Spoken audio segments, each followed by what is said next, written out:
其实我特别喜欢吃四川的泡菜，像泡辣椒是可以炒一些鸡杂，做酸菜鱼的时候呢，可以加点泡萝卜，大家都是抢着吃的。那今天懒妹儿就要跟大家分享泡菜的做法。我们先用沸水烫一下泡菜坛子，转动一下，烫一下，这样是可以起到一个杀菌的效果。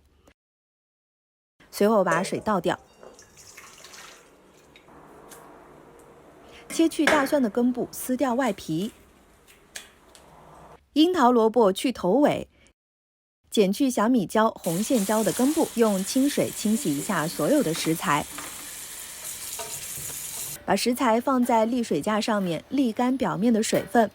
我做了一些白萝卜、生姜、小米椒、樱桃萝卜、红线椒、大蒜等等，大家也可以加一些自己喜欢的菜。等蔬菜沥干水分之后，将白萝卜切成小段儿，装入坛子里，把其他的蔬菜都放进去。注意了，整个过程当中用到的东西都需要是无生水无油的。倒入1包泡菜的母水，加入小半袋的食盐，再倒入烧开放凉的凉白开。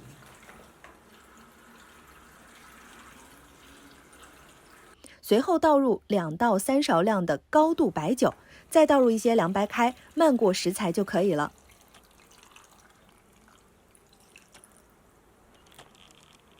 接着用保鲜膜把瓶口封住，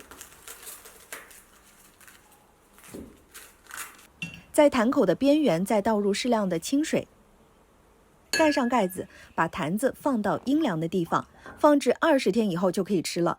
中途需要给泡菜坛子上的水换一换，差不多4天换一次水。取泡菜的时候单独用一根筷子夹出，同样需要保持筷子无生水无油，有生水进去之后，泡菜其实就是容易坏的。快转发给身边的人，做起来吧。